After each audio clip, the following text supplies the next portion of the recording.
એ આપણે વાંચવું હોય તો એનું મહત્વ વાંચવું પડે. કોણે લખ્યું છે, શું કામ લખ્યું છે, ક્યાં લખ્યું છે, આ લખવાનું કઈ કારણ. એ મહાત્મામાં સવારની કથામાં ખાલી ભક્તિ હોય, જ્ઞાન ને વૈરાગ્ય ન હોય, તમે શું કરો? ત્યારબાદની કથા ધુધુકારીની અને ગોકર્ણ મહારાજની સાંભળી. પછી વક્તા કેવો હોય, શ્રોતા કેવો હોય, એ કથા આપણે સાંભળી. ત્યાર પછી દેવર્ષિ નારદ અને વેદવ્યાસ, મહર્ષિ વેદવ્યાસ અસંતોષ, એ કથા પર હું તેને બતા કે 17 પુરાણો મેં લખ્યા છતાં મારા જીવને કઈ શાંતિ નથી.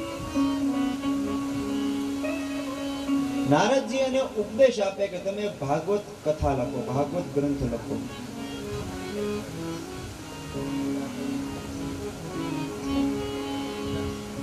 આ બાજુ સુત નામના પુરાણી નૈમિષારણના પાવનધરામાં 88,000 ઋષિઓને કથા કહે છે કે આ શ્રીમદ ભાગવતની કથા વેદવ્યાસજી દ્વારા લખાણી. તો કોઈ પ્રશ્ન કર્યો કે વેદવ્યાસજીને લખવાનું કઈ કારણ, કઈ રીતે એને પ્રેરણા મળી, કોણે એને લખવામાં મદદ કરી, શું કામ લખી, કોના આધારે લખી, એ અમને સમજાવો. આ બાજુ નારદજી અને વ્યાસજી બંનેનો સંવાદ ચાલે. વ્યાસજી કહે છે કે હું 18મું પુરાણ લખું, પણ ક્યાં આધારે લખું? ત્યારે નારદજી એમ કહે કે તમે ભગવાન કૃષ્ણને મધ્યમાં લઈને લખો. આદિ વ્યાધિ ઉપાધિ, મારા તમારા જીવનનો તાપને હરનાર, મારા તમારા જીવનના પાપને હરનાર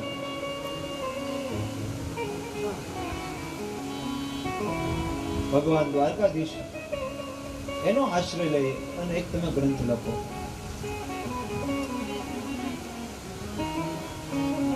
ક્યાં આધારે લખો? ત્યારે નારદજી બ્રહ્માજી પાસેથી 4 શ્લોક લાવે છે. 4 શ્લોક. એને કીધું ચતુર્શ્લોકી ભાગવત. એ નારદજીએ 4 શ્લોકો વ્યાસજીને આપ્યા કે લ્યો વેદવ્યાસ, આ 4 શ્લોકો છે, આની ઉપરથી તમે ભાગવત કથા લખો.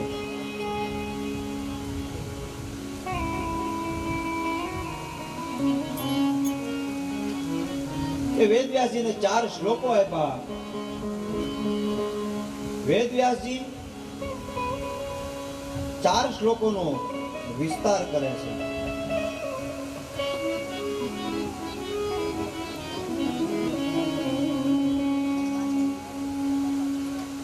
ચાર શ્લોકમાંથી ગ્રંથનો વિસ્તાર કરે છે. ભગવાન ગણપતિજીને લખવા માટે બેસાડ્યા. 4 શ્લોકમાંથી વેદવ્યાસજીએ 18,000 શ્લોકો લખ્યા. 4 શ્લોકના 18,000 શ્લોકો વેદવ્યાસજીએ. ભાગવત પુરાણના 18,000 શ્લોકો છે. મુખ્ય 4 શ્લોકો, અને એ 4 શ્લોકોનું વર્ણન આપણે ગામડામાં કઈ રીતે થાય? આંગો અખંડ ભુવન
અખંડ ભુવનથી ઉજળો વ્રજ ભૂમિમાં અંબાનો વાસ વ્રજની ભૂમિમાં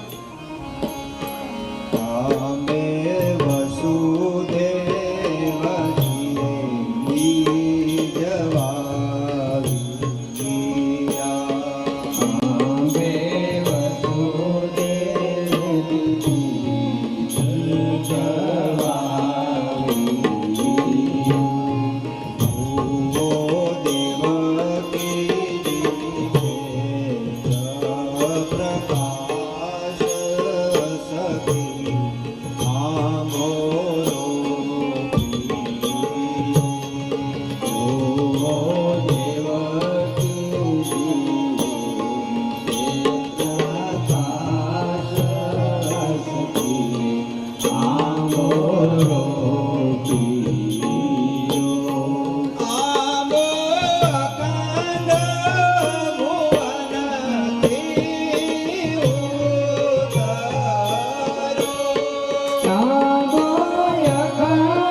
Sita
હવે સંપૂર્ણ ભાગવત લખાઈ ગયું, સંપૂર્ણ ગ્રંથ લખાઈ ગયો. ઈકો કાઢી નાખો. પણ હવે આપવું કોને? કોઈ એવો માણસ તો હોવો જોઈએ ને કે જેને આ ગ્રંથ અપાય.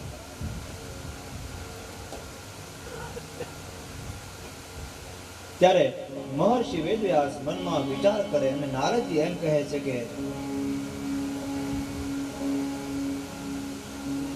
વેદવ્યાસ એમ કહે કે મેં ગ્રંથ રચાવી નાખ્યો છું, પુસ્તક લખી નાખ્યું છે, શાસ્ત્ર લખાઈ ગયું છે, પણ હવે મારે આપવું કોને?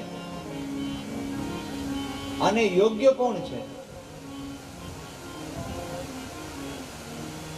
ત્યારે નારદજી એમ કહે છે કે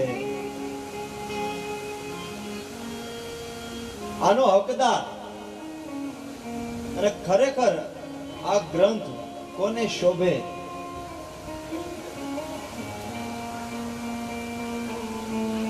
એવો એક જ છે. કોણ? કે તમારો પુત્ર શુકદેવ, મારો દીકરો શુકદેવ. હા, પણ નારદજી, મારો પુત્ર શુકદેવ તો જન્મતાની સાથે જ નીકળી ગયો છે જંગલમાં.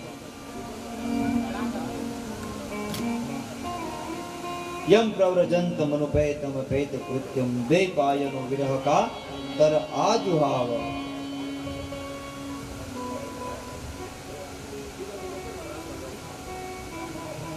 જેને હજી તો યજ્ઞોપવિત પણ નથી આપી, જેને જે વસ્ત્રનું ભાન નથી, જે સાવ બાળક છે,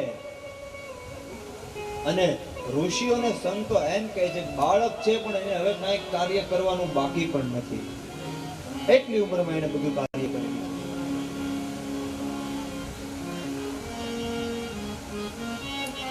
મારો પુત્ર શુકદેવ તો જન્મતાની સાથે જંગલમાં નીકળી ગયો છે, એને હું કઈ રીતે આપું? ત્યારે વ્યાસજીએ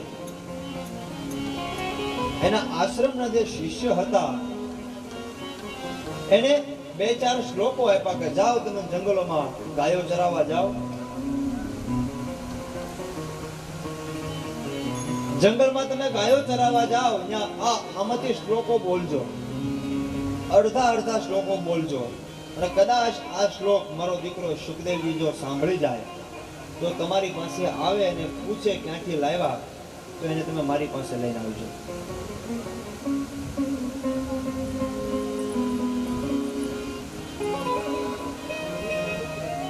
શિષ્યો ગાયો ચરાવવા જાય,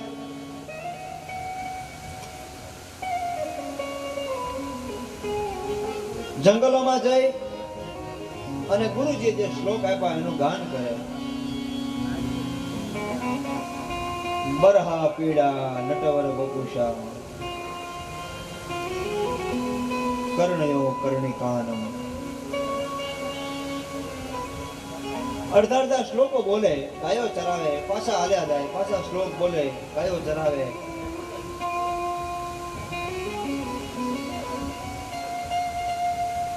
આ બાજુ શુકદેવજી મહારાજે શ્લોક સાંભળ્યા અને શ્લોક સાંભળતા એ દિશામાં હલવા લાગ્યા. જ્યાં ગોવાળો ગાયો ચરાવે, શિષ્યો ગાયો ચરાવે, એને કહે છે કે આ શ્લોક તમે ક્યાંથી લાવ્યા? અને તમે અડધા શ્લોકો કેમ બોલો છો?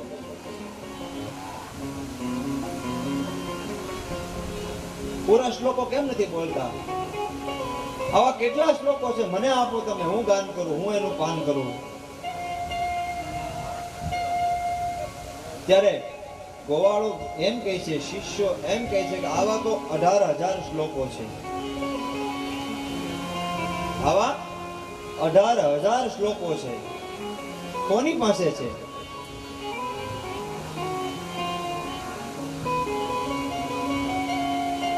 તો કહે છે કે તમારા પિતા વેદવ્યાસ પાસે.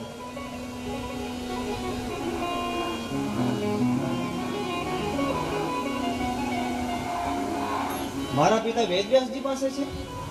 હા.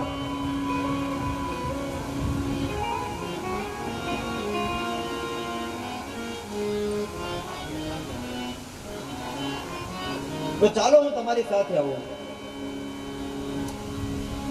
કારણ કે મારા પિતાજી પાસે જો શ્લોકો હોય તો એનો હકદાર હું છું.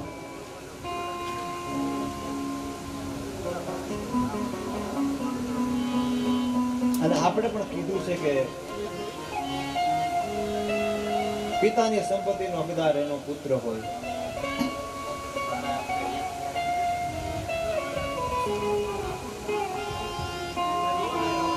અંતે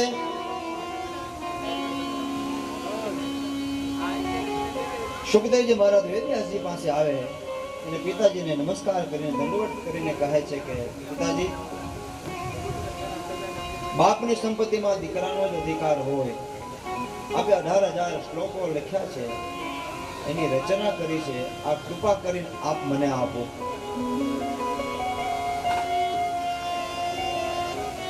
એ શ્લોકોનો હું ગાન કરીશ, એનું હું પાન કરીશ અને મનુષ્યના જીવનું હું કલ્યાણ કરીશ.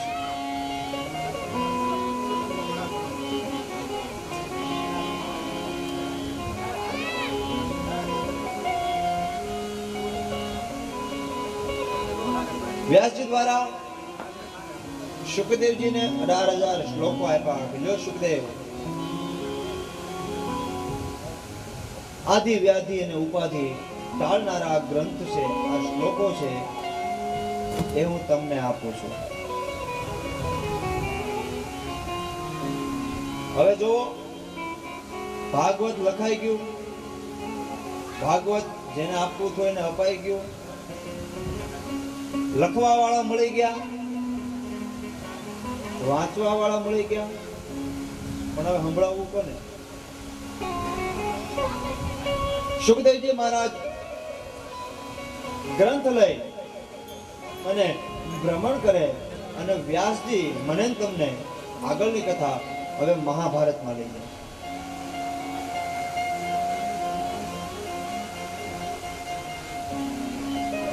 આ બાજુ મહાભારતની અંદર પ્રવેશ કરીએ.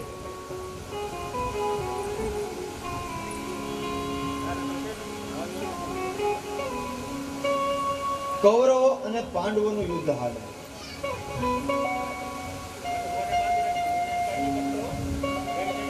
કૌરવો અને પાંડવોનું યુદ્ધ ચાલે, એમાં કૌરવોનો પરાજય થાય, પાંડવો જીતે.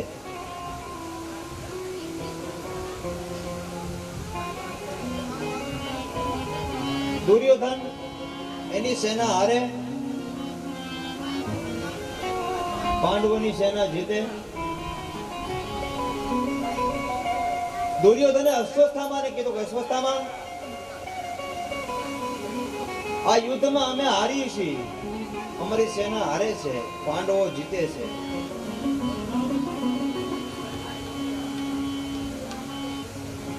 આનો કઈ તમે ઉપાય કરો, મને પાંડવોના મસ્તક લાવીને આપો. દુર્યોધને કીધું મને પાંડવોના મસ્તક લાવીને આપો તમે. એટલે અશ્વત્થામાને દુર્યોધને આજ્ઞા કરી. અશ્વત્થામા હરખમાં આવી ગયા કે દુર્યોધને મને કામ ચીજ્યું, કામ મારે કરવું જ પડે. રાત્રિનો સમય થયો. જ્યાં પાંડવો સુતા હતા ત્યાંથી ભગવાને પાંડવોને લઈ અને બીજી છાવણીમાં સૂર આવ્યા અને એ જગ્યાએ કુંતા ઓતરાના જે દ્રૌપદી, કુંતાજી, ઓતરાજી અને પાંડવોના જે પુત્ર હતા 5 બાળકો,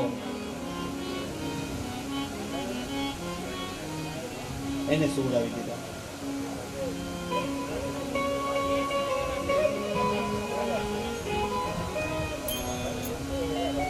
પાંડવોને લઈ અને દ્રૌપદીના છોકરાઓને સુવડાવી દીધા. અસ્વસ્થમાં રાત્રિના સમય આવે અને પાંચે પાંચ બાળકોના માથા કાપીને લઈ જાય છે.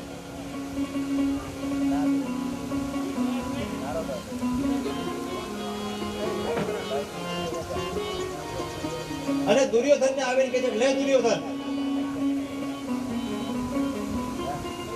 આ પાંચ પાંડવના માથા.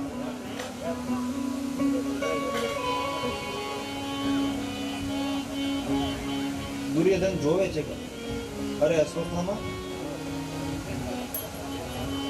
આ તમે શું કર્યું?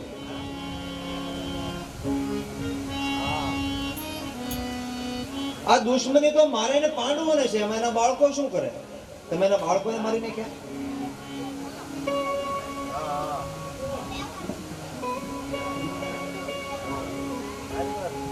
અરે મારે તો પાંડવોના મસ્તક જોતા હતા, પાંડવોના માથા જોતા હતા. આ બિચારા કોમળ ફૂલનું શું આમાં વાત? તમે એને મારી નાખ્યા. જાઓ, તમે મારી સામેથી નીકળી જાઓ. દુર્યોધને અશ્વત્થામાનું અપમાન કરીને કાઢી મૂક્યા. આ બાજુ પાંડવોને ખબર પડી કે પાંચ બાળકો મરાણા છે. દ્રૌપદીજી કલ્પાંત કરે છે, રુદન કરે છે. કોણે માર્યા છે?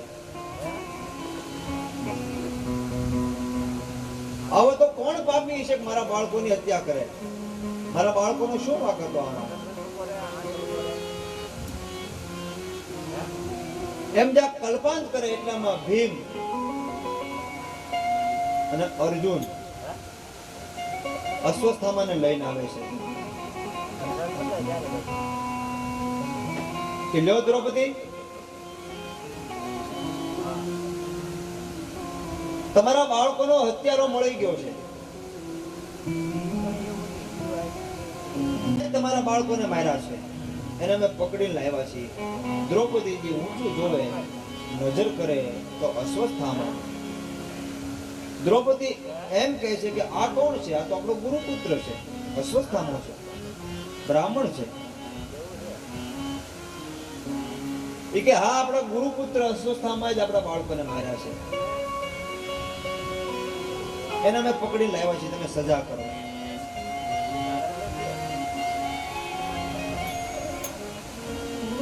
દ્રૌપદી કહે છે કે નહીં, એ તો આપણો ગુરુપુત્ર છે, એને હું મારું, એને હું સજા આપું તો આજે મારા બાળકો મરાણા છે, મારી ઉપર કેવી દશા થઈ છે એ હું જાણું છું. આજે ઈ મરાય તો એની મા ઉપર કેવી દિશા થાય એ હું જાણું. એ તમને ખબર ન હોય, પણ આને ન મરાય. ભીમ કે હું મારી નાખું. ત્યારે ભગવાન કૃષ્ણ કહે છે કે મારું વચન યાદ છે ને? કે શું? કે બ્રહ્મ હત્યા કરવી નહીં.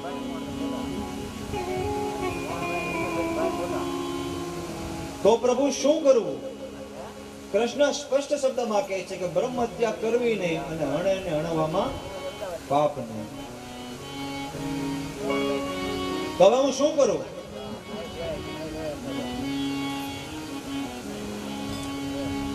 ત્યારે ભગવાન કૃષ્ણ એમ કહે છે કે બ્રાહ્મણને જો હત્યા સમાન કોઈ અપમાન હોય તો પોતાની શિખા છે, પોતાની છોકરી, એનું તમે શિખામર્દન કરો એટલે બ્રહ્મ હત્યા સમાન જ છે.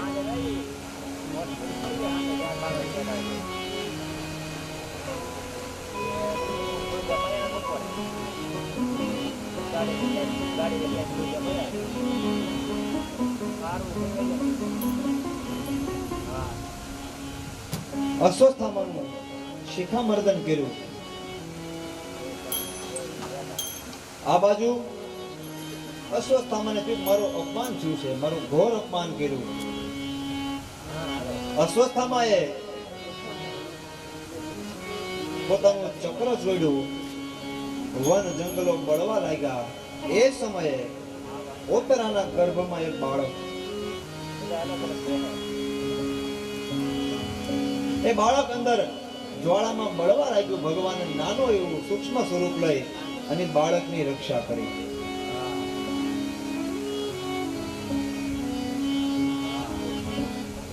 આ બાજુ યુદ્ધમાં કૌરવો જીત્યા, પાંડવો હાર્યા, કૌરવો જીત્યા. અને કુંતાજી ભગવાન કૃષ્ણને કીધું, પ્રભુ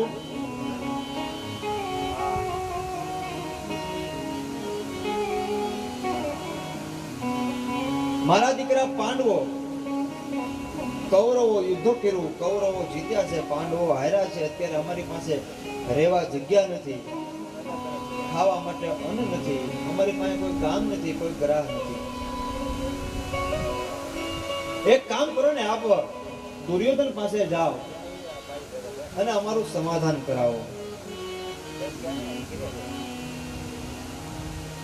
દુર્યોધને કહ્યું કે કદાચ અડધું રાજ્ય ના આપે તો કાંઈ નહીં, પણ મારે 5 દીકરા છે, ખાલી 5 ગામ આપી દે તો અમે અમારું.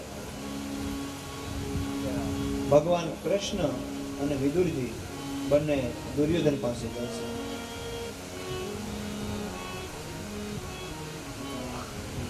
દુર્યોધને ભગવાનનું સ્વાગત કર્યું, આવકાર આપ્યો. ભગવાન કૃષ્ણ દુર્યોધનને કહે છે કે દુર્યોધન, તમે ને કૌરવો ભાઈઓ છો, એક છો, અને હું એમનું સમાધાન કરવા તારી પાસે આવ્યો છું. એને અડધું રાજ્ય નથી જોતું, ખાલી 5 ગામ આપી દે, બીજું બધું તું રાખ. 5 ગામ આપી દે તો એમાં આનંદ કરશો, એમાં એમની ભલાઈ છે. ત્યારે દુર્યોધન એમ કહે છે, કૃષ્ણ 5 ગામ તો હું. અરે કૃષ્ણ, તું 5 ગામની વાત કરશો, પણ એક હોયનું નાકું હોય ને એટલી જગ્યા પણ હું ન આપું.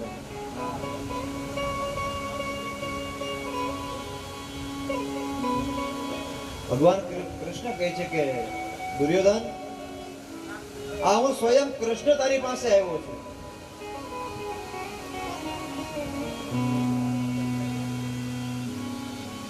સમાધાન કરવામાં જ ભલાઈ છે. તમે ભાઈઓ છો અને એમાં જ ભલાઈ છે. દુર્યોધન માનતો નથી. અત્યારના વર્તમાન સમયમાં પણ એવું છે, સગા 2 ભાઈઓ બાંધે ને તો ત્રીજો કોઈ આવે તો સમાધાન થાય. સગા 2 ભાઈઓ બાંધે તો ત્રીજો કોઈ બીજી નાતનો આવે તો સમાધાન થાય. કલીનો પ્રભાવ છે, કળિયુગનો પ્રભાવ છે.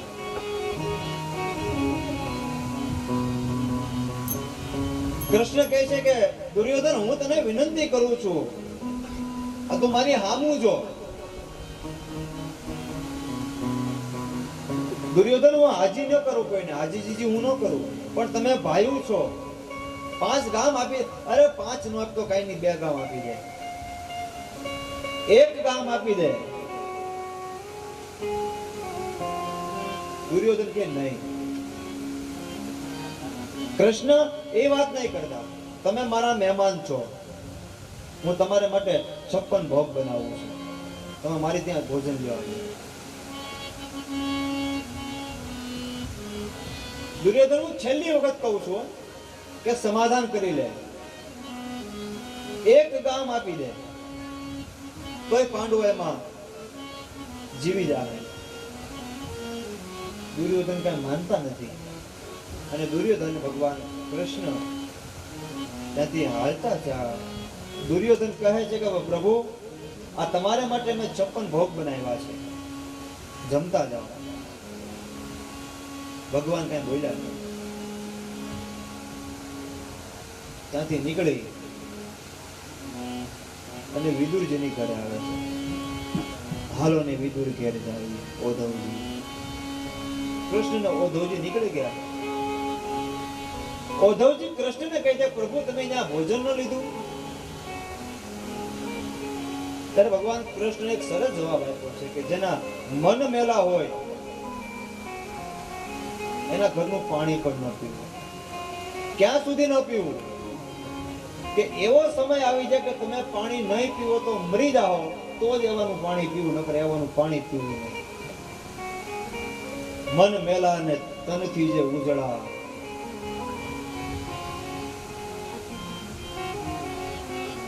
દુર્યોધનના 56 ભોગનો ભગવાને ત્યાગ કરી દીધો. વિદુરજીને ઘરે આવીને ભાજી ખાધી.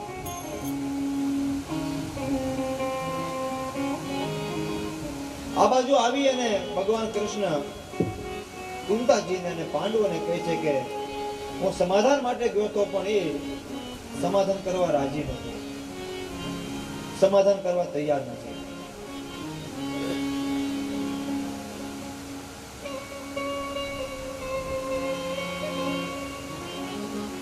તો પ્રભુ શું કરવું? ત્યારે કૃષ્ણે કીધું કે હવે સાંભળો પાંડવો, યુદ્ધ એ જ કલ્યાણ. હવે તમારે માટે યુદ્ધ ઈ જ કલ્યાણ છે તમારું.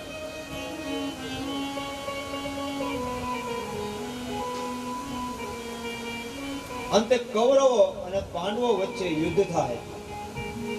કૌરવો મરાય છે, એમાં પાંડવોનો વિજય થાય.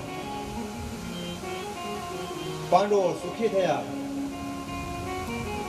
ત્યારે ભગવાન કૃષ્ણ કુંતાજીને, દ્રૌપદીજીને, પાંડવોને એમ કહે છે કે હવે હું વિદાય લઉં.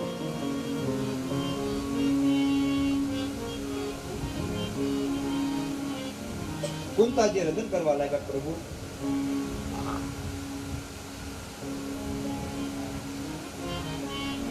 આપ અમને છોડીને ન જાઓ.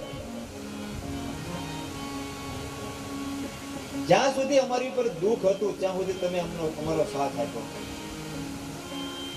આજે અમારા સુખના દિવસો આવ્યા છે, તમે અમને છોડીને જાઓ છો. તો પ્રભુ એવા સુખના દિવસો અમારે જોતા નથી. અમને એવું વરદાન આપો કે અમે દુઃખી થઈ અને તમે અમને સાથ આપો. પ્રભુ અમે તમારી વગર નહીં રહીએ.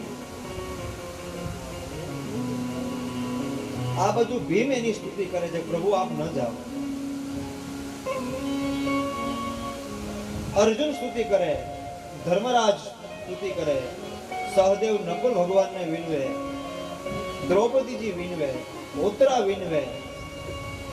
ભગવાન રોકાણા, પણ કોને માટે? દાદા ભીષ્મ માટે. દાદા ભીષ્મને ભગવાને વરદાન આપ્યું હતું અને ભીષ્મ પાસે એવું વરદાન હતું કે મારો મૃત્યુ આવે ત્યારે ભગવાન તમે મારી સામે હોવા જોઈએ.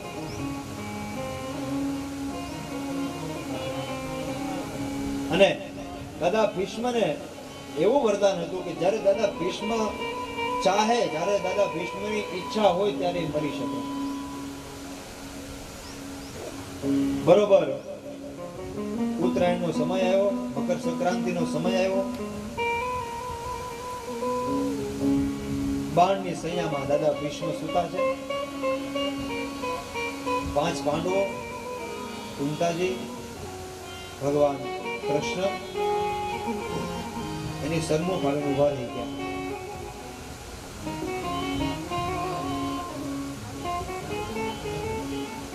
દાદા ભીષ્મની સન્મુખ આવીને ભગવાન કૃષ્ણ ઉભા રહી ગયા અને દાદા ભીષ્મ ભગવાનને એમ કહે છે, પ્રભુ સ્તુતિ કરી. ઇતિમતિ રૂપ કલ્પિતા વિતૃષ્ણા ભગવતી સાંત્વક પુંગવે વિભૂમિ સ્વસુખમુપગતે ગચિત વિહર. પ્રભુ મારી દીકરી હું તમારી સાથે પરણાવવા માંગુ છું. બધા વિચાર કરે કે ભીષ્મ દાદાની દીકરી કોણ? પણ શબ્દ કીધા ઇતિ મતિ. મતિ કહેતા બુદ્ધિ. ઇતિ મતિ એટલે મારી બુદ્ધિ રૂપી દીકરી હું તમને પરણાવું. તમને શું કામ? પ્રભુ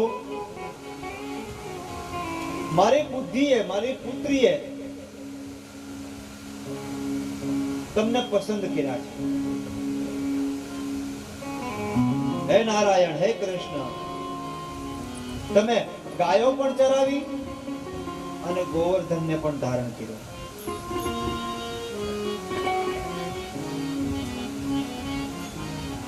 તમે એક બાજુ એમ કીધું કે હું આજથી શસ્ત્ર ધારણ નહીં કરું, પ્રતિજ્ઞા લીધી, પણ જ્યારે અર્જુન ઉપર પ્રહાર થયા ત્યારે તમે એના સારથી બન્યા અને અર્જુનને બચાવવા માટે તમે ચક્ર ધારણ કર્યું. માટે પ્રભુ મારી દીકરીને તમારી સાથે પરણાવું.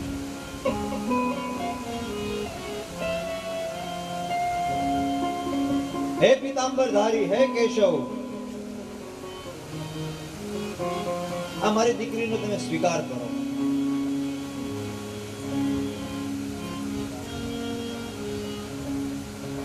ભગવાન કૃષ્ણ 5 પાંડવો દાદા ભીષ્મની સન્મુખ અને દાદા ભીષ્મએ પોતાનો પ્રાણનો ત્યાગ કર્યો. આ બાજુ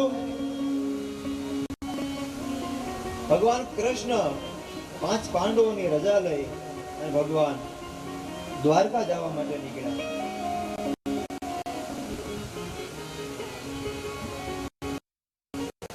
દ્વારકા જવા માટે નીકળ્યા અને બધા વિનંતી કરે છે, પ્રાર્થના કરે, પ્રભુ આપ રોકાઈ જાઓ. ભગવાન ન રોકાણા અને દ્વારકા ગયા. દ્વારકાની અંદર ભગવાનનું દ્વારકાના નગરજનોએ સ્વાગત કર્યું, સન્માન કર્યું. આ બાજુ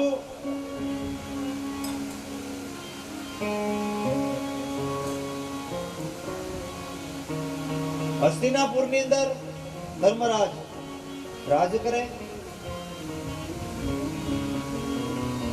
એક દિવસ રાજા ધર્મરાજે પોતાના રાજ્યમાં કોઈ ઘરને તાળું જોયું.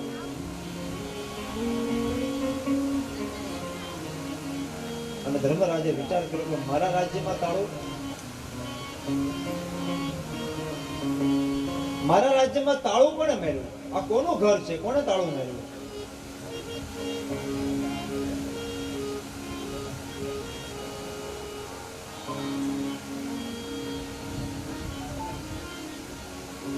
આ ભગવાન કૃષ્ણે જ્યારે કીધું હતું કે હું સૃષ્ટિ ઉપર જ્યાં સુધી છું ત્યાં સુધી કળિયુગ નહીં આવે.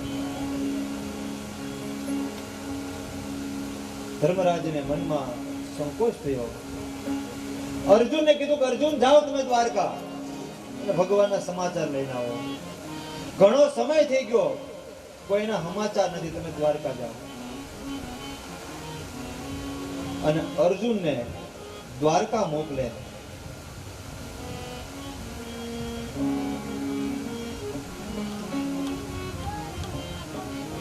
આપી દો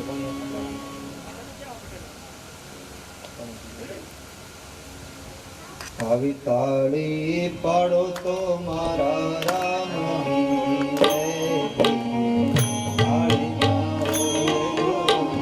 તાળી પાડો તો મારા રામની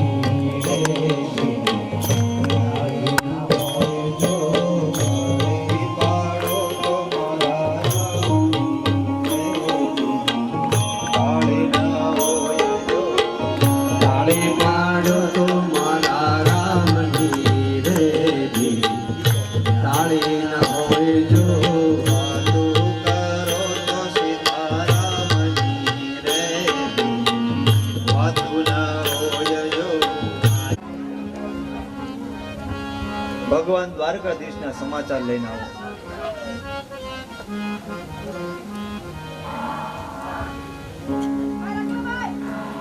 અર્જુન દ્વારકામાં ગયા. ઘણો સમય થયો. આ બાજુ રાજા ધર્મરાજ મનમાં ચિંતા કરે છે, મનમાં વિચાર કરે છે કે હજી અર્જુન આવ્યા કેમ નહીં.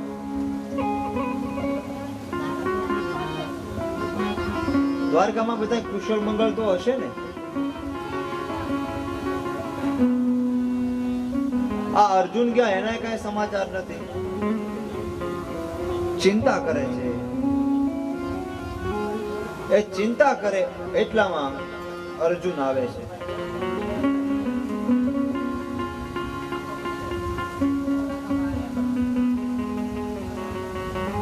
અર્જુન આવ્યા. અર્જુનનું મોઢું નિરાશ છે, આંખમાંથી આંસુ વહ્યા જાય છે.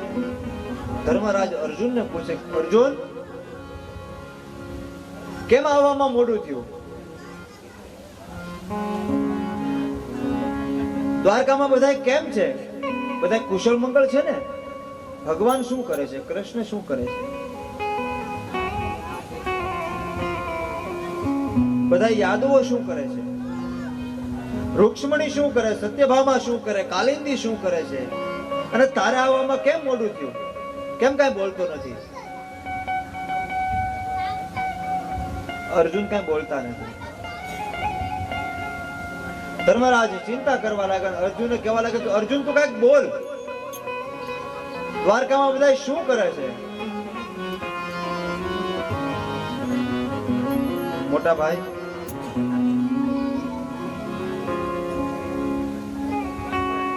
હું અર્જુન, હું બાણાધારી અર્જુન,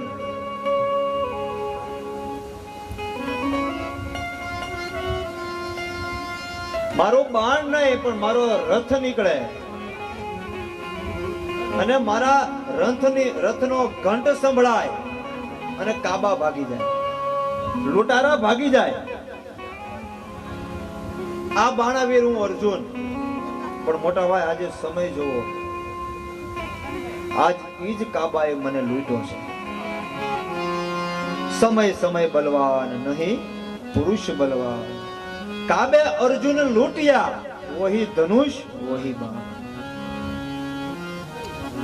મારા રથથી કાબાઓ દૂર વ્યા જાય, મારા એક અવાજથી લૂંટારા આઘા વ્યા જાય.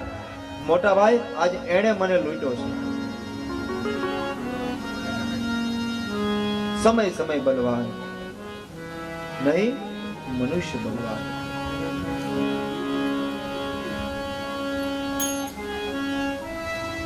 મોટા ભાઈ, હું દ્વારકા ગયો. ભગવાન દ્વારકાધીશ ને તમામ યાદવો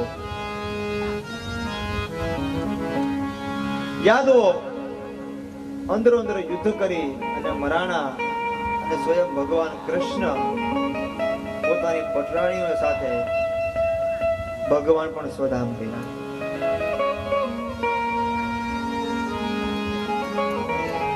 અરે અર્જુન, શું વાત કરો? હા મોટા ભાઈ,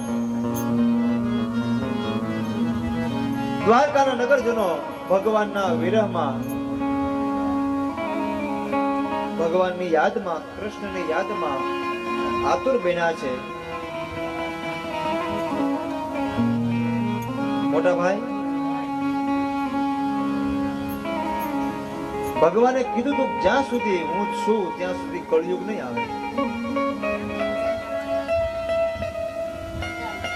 પણ ભગવાન કૃષ્ણ તો મને તમને મૂકીને સોધામ ગયા.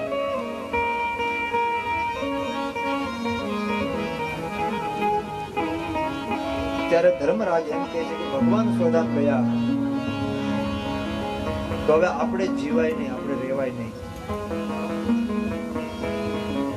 કારણ કે આપણનો પાલનહાર તો ભગવાન કૃષ્ણ છે. જો એ સ્વધામ ગયા હોય તો હવે અહીંયા આપણે જીવીને શું કરવું?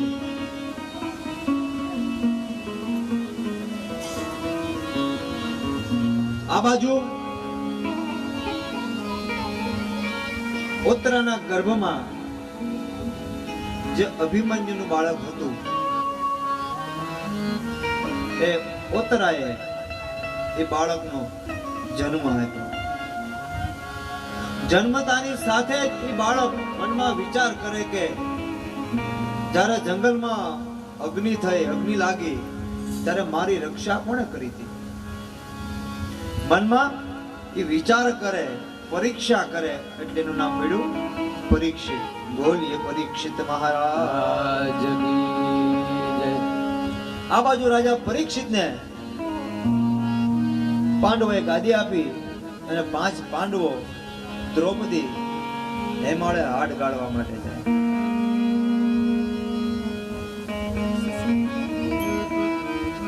પાંડવો ચાલ્યા જાય, એમાં અર્જુન પડ્યો. ત્યારે ભીમે કીધું ધર્મરાજને, મોટા ભાઈ અર્જુન પડ્યો. ધર્મરાજ કહે છે કે એ તો પડે, પણ શું કામ પડે? કે એને અભિમાન હતું કે મારી જેવો કોઈ બાણાવીર નથી. આજ અર્જુન નથી પીડ્યો, પણ એનું અભિમાન પીડ્યું છે.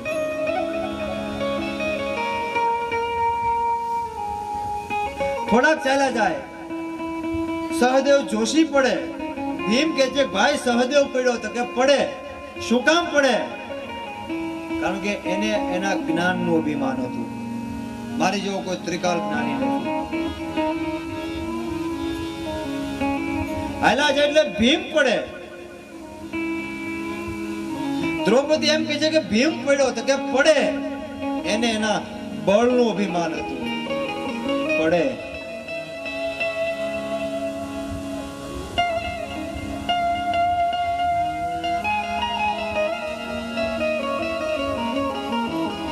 હાલા જાય એટલે દ્રૌપદી પડે. સહદેવ એમ કહે છે ભાઈ દ્રૌપદી પડી, તો કે પડે. શું કામ પડે? કારણ કે 5 પાંડવની નારી હોવા છતાં એ અર્જુનને વધારે પ્રેમ કરતી, માટે એ પડે. માણસનો અહંકાર એને પાડે, માણસનું અભિમાન એને પાડે. એ મળે હાડ ગાળવા જાય. આ બાજુ રાજા પરીક્ષિતને ગાદી સોંપી. રાજા પરીક્ષિત રાજ્ય કરે.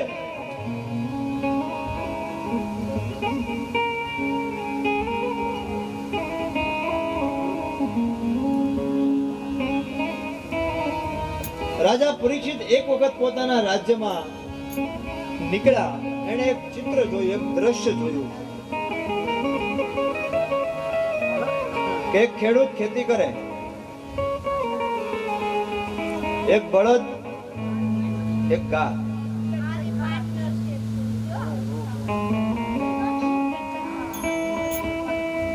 ખેતી કરે, બળદને મારે. રાજા પરીક્ષિત ત્યાં ગયા, ભાઈ તું કોણ છો અને મારા રાજ્યમાં તું શું કરે?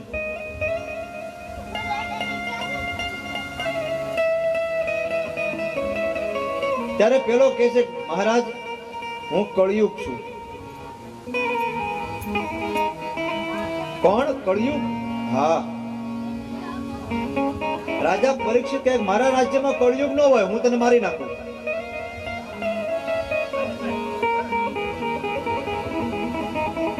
તું મારા રાજ્યમાંથી વયો જા. મારા રાજ્યમાં કળિયુગને હું રહેવા ન દઉં. કળિયુગ એમ કહે છે કે હું આખા રાજ્યમાં રહેવા નથી માંગતો, મને થોડીક જગ્યા આપો, હું તમારા પગે લાગુ, તમારા શરણમાં પડું. કળિયુગ રાજા પરીક્ષિતને પગે લાગ્યો. અને રાજાનો ધર્મ હોય છે કે જે આશરે આવે અને આવકારો આપવો પડે. કળિયુગ એને પગે લાગ્યો કે મને થોડાક સ્થાન આપો. કેવા સ્થાન? કેટલી જગ્યાએ તારો વાસ થાય? રાજા પરીક્ષિત કહે છે કે જ્યાં જુગાર રમાતો હોય ત્યાં, સ્ત્રીનો દેહનો વેપાર થતો હોય ત્યાં, મદિરાપાન થતું હોય ત્યાં, આમાં તારો વાસ. કળિયુગ એમ કહે છે પ્રભુ હજી મને થોડાક સ્થાન આપો જેથી કરીને હું રહી શકું. ત્યારે રાજા પરીક્ષિતે એમ કીધું કે જ્યાં અનિતિનું સોનું હશે એમાં તારો વાસ.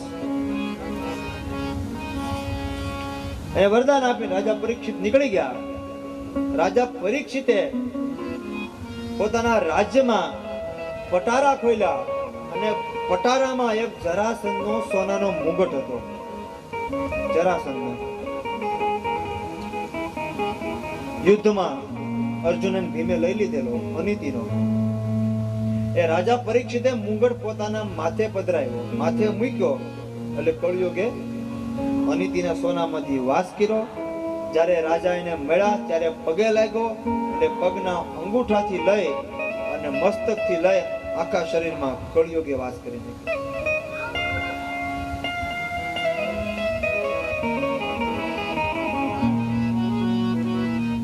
રાજા પરીક્ષિતના શરીરમાં કળિયુગનો વાસ થયો. રાજા પરીક્ષિત ચાલ્યા જાય.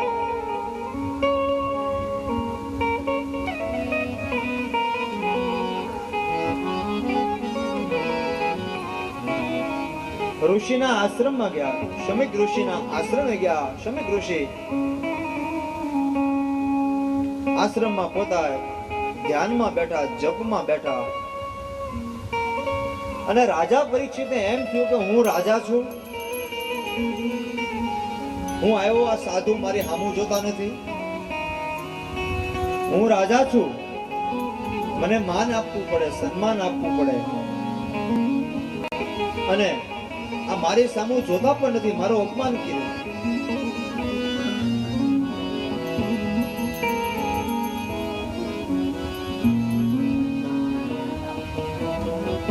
સાધુએ મારું અપમાન કર્યું છે. ચાહે એક મરેલો સર્પ હતો, મરેલો એરો હતો, મરેલો સાપ હતો, એ ઋષિના ગળામાં પધરાયો.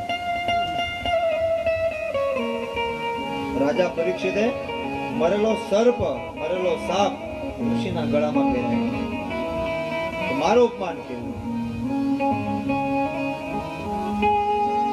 આ બાજુ શમિકના પુત્ર શૃંગી ઋષિ બાળક છે, નદીમાં સ્નાન કરે છે.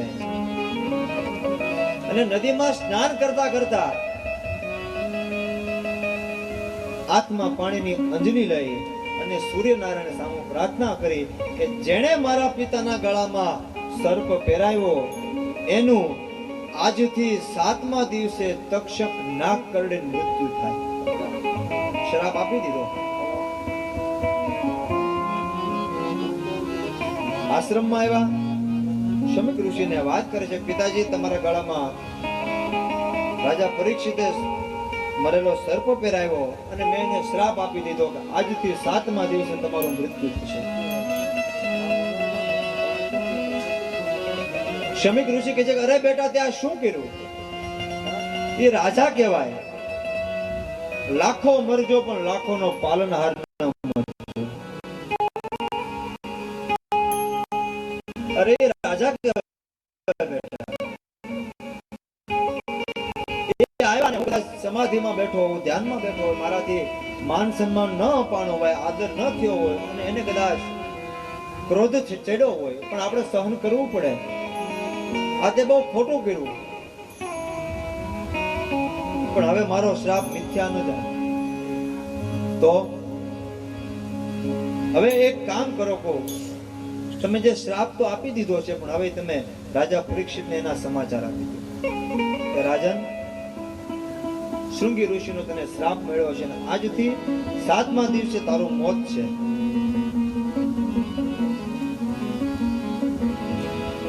રાજ્યમાં આવીને રાજા પરીક્ષિતને સમાચાર આપે છે કે તમે શમિકના ગળામાં મળેલો સર્પ પહેરાયો, એના પુત્ર શૃંગી ઋષિએ તમને શ્રાપ આપ્યો છે અને આજથી 7મા દિવસે તમારું મોત છે. તક્ષક નામનો નાગ તમને કરડશે અને તમારું મૃત્યુ થાય. હવે તમારી પાસે 7 દિવસ છે.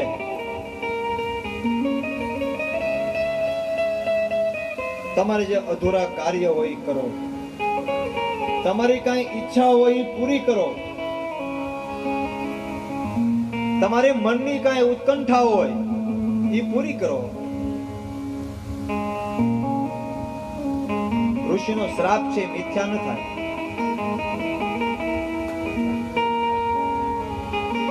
ત્યારે રાજા પરીક્ષિત એમ કહે છે કે આ મને શ્રાપ ન કહેવાય, આ તો આશીર્વાદ કહેવાય. એને મને 7 દિવસની આવરદા આપી છે, નકર મને ક્યાં ખબર હતી મારું મોત કારે છે, કાલે મરી જાત, પરમ દિવસે મરી જાત. પણ આ ઋષિના શ્રાપ ઉપરથી એક વાત ફાઇનલ છે કે હવે મને 7 દિવસ સુધી કાંઈ નહીં થાય.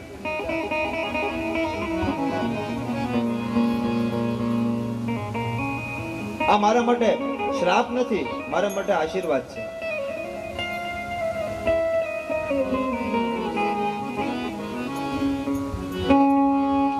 રાજન,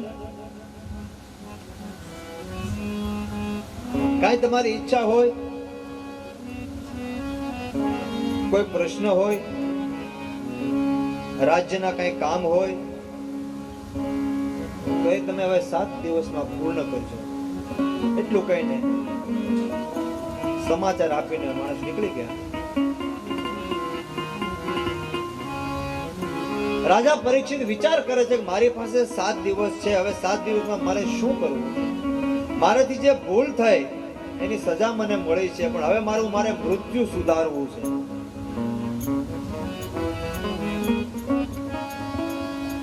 આજે નહીં તો કાલે મરવાનું તો છે, પણ હવે મારી પાસે 7 દિવસ છે. 7 દિવસ મારે શું કરવું? મારું મોત કઈ રીતે સુધારવું?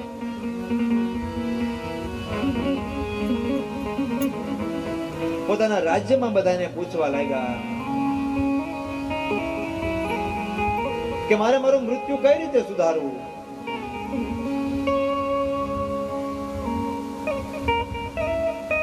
કોઈએ કીધું, રાજન,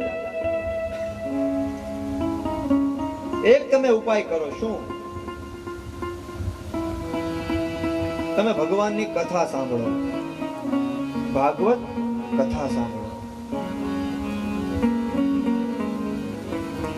ભાગવત કથા સાંભળતા જ તમારું મૃત્યુ સુધરશે. તમે મોતના ભયમાંથી મુક્ત થશો. રાજન,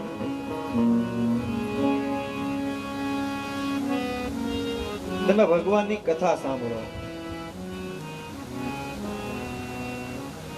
ભાગવત કથા. હા, ક્યાં સાંભળો? કોની પાસે સાંભળો? કોણ મને સંભળાવે? બધે કહેવા લાગ્યા. ત્યારે સંતોએ એમ કીધું કે રાજા, ગંગાજીના કિનારે જાઓ અને કદાચ તમારા ભાગ્ય હોય, તમારા નસીબ હોય, કોઈ એવો સંત, કોઈ એવો વૈરાગી, કોઈ એવો અનુરાગી, શુકદેવજી જેવો કોઈ તમને વક્તા મળી જાય તો તમારું મૃત્યુ સુધરે. રાજા પરીક્ષિત રાજ્યનો ત્યાગ કર્યો અને ગંગાજીના કિનારા ઉપર આવ્યા. આ બાજુ નારદજી સુખદેવજી મહારાજને લઈને ગંગાના કિનારે આવે છે.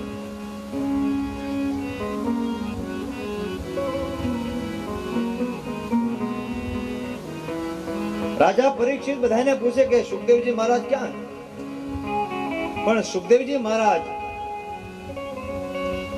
નાની ઉંમર, શ્રેષ્ઠ વક્તા, જ્ઞાની, પણ ગાયના શિંગડા ઉપર રાઈનો દાણો ટકે, ગાયના શિંગડા ઉપર રાઈનો દાણો ટકે એટલી ઘડી સુખદેવજી મહારાજ ચાક ટકે.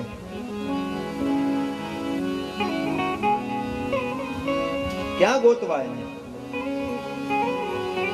નારદજી દ્વારા સુખદેવજી મહારાજને ત્યાં લાવ્યા અને રાજા પરીક્ષિત સુખદેવજી મહારાજને કહે છે, પ્રભુ, મને શ્રાપ મળ્યો છે. આજથી 7મા દિવસે મારું મૃત્યુ છે. મારે મારું મૃત્યુ સુધારવા માટે શું કરવું? મારે ભાગવત કથા સાંભળવી છે, ભગવાનની કથા સાંભળવી છે.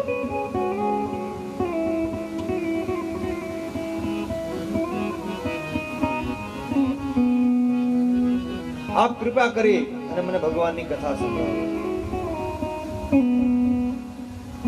રાજન,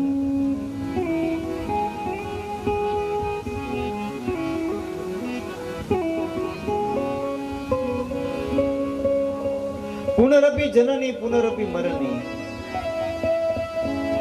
જે માણસ જન્મે છે એનું મૃત્યુ છે, અને જેનું મૃત્યુ છે એ જન્મે છે.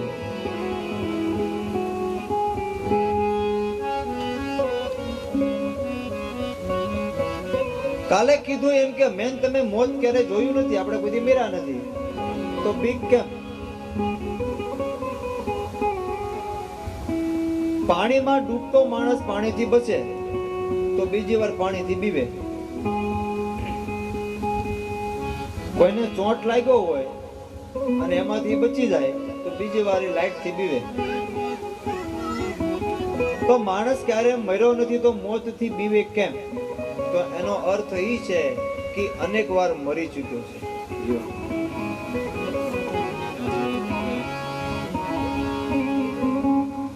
રાજન 7 દિવસની તમારી પાસે આવરદા છે, આયુષ્ય છે. હું તમને કથા સંભળાવું, પણ રાજન એ પહેલા તમારે કઈ તમારા અધૂરા કાર્ય હોય તો પૂરા કરવા. અને રાજન હું સુખદેવજી મહારાજ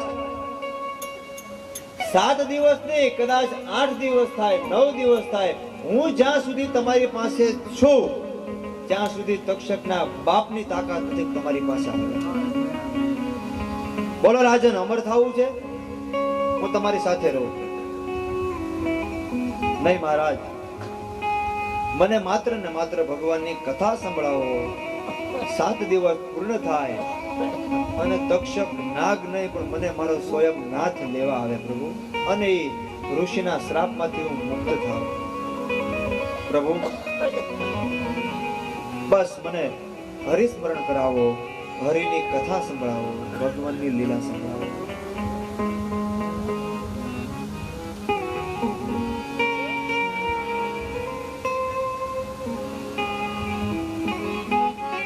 હા રાજન, હું તમને કથા સંભળાવું. રાજા પરીક્ષિત અનશનનું વ્રત લઈ અને સુખદેવજી મહારાજની સન્મુખ બેઠા. સુખદેવજી મહારાજ વ્યાસાસને બેઠા. અસંખ્ય ઋષિઓ, દેવતાઓ, ઇન્દ્ર, નારદજી સર્વે ગંગાજીના કિનારે આવ્યા. ગંગાજીના કિનારા ઉપર આનંદ નામનો ઘાટ છે. એ ઘાટે સુખદેવજી મહારાજ રાજા પરીક્ષિતને કથા સંભળાવે.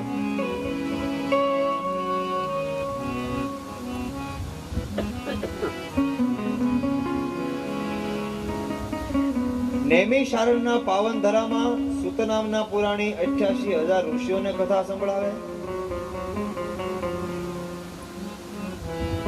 મૈત્રી ઋષિ વિદુરજીને કથા સંભળાવે. હવે સુખદેવજી મહારાજ રાજા પરીક્ષિત